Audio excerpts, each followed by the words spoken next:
আজকে তোমাদেরকে বানিয়ে দেখাবো মাছের ডিমের ঝোল। একটু পাতলা পাতলা করে আলু দিয়ে মাছের ডিমের ঝোল বানাবো। তো দেখো, বাজার থেকে মাছের ডিম নিয়ে এসেছে। এগুলোকে ভালো করে ধুয়ে লবণ আর হলুদ দিয়ে এগুলোকে ভালো করে মেখে এগুলোকে বড়া প্রথমে বানিয়ে নেব। মাছের ডিম অনেকভাবে বানানো যায়, তো আমি যেভাবে বানালাম ওভাবে একদম সোজাসাপটা হয়ে যায়। কেউ চাইলে একটু পেঁয়াজ একটু লঙ্কাও দিতে পারো। তারপরে মেখে নিয়ে এইভাবে যে গরম তেলে লাল লাল করে হালকা লাল লাল করে ভেজে নেব, বেশি লাল লাল করবে না কিন্তু। দেখো, এভাবে সব বড়াগুলো আমি ভেজে নিলাম।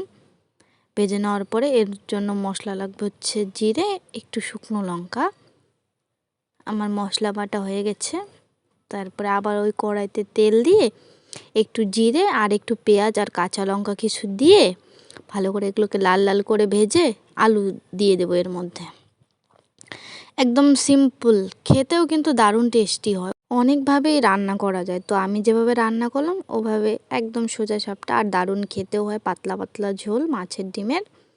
তারপর লবণ হলুদ দিয়ে আলুটাকে কষিয়ে তারপরে দিয়ে দিব এর মধ্যে মশলা দিয়ে একটু ভালো করে কষিয়ে নিয়ে দিয়ে দিয়েছি ঝোল।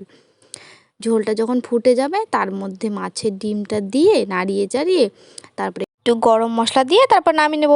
আর গরম গরম ভাতের সাথে দারুণ খেতে হয় কিন্তু। এই রেসিপিটি সবাই একবার বাড়িতে ট্রাই করে দেখ, খেতে কিন্তু দারুণ হয়। আমার এই রেসিপিটি ভালো লাগলে সবাই লাইক কমেন্ট করে দিও, আর আমার চ্যানেলটা একটু সাবস্ক্রাইব করে দিও। নতুন নতুন রান্না দেখার জন্য সবাই আমার চ্যানেলটি সাবস্ক্রাইব করে রাখো, নতুন ভিডিও আসবে।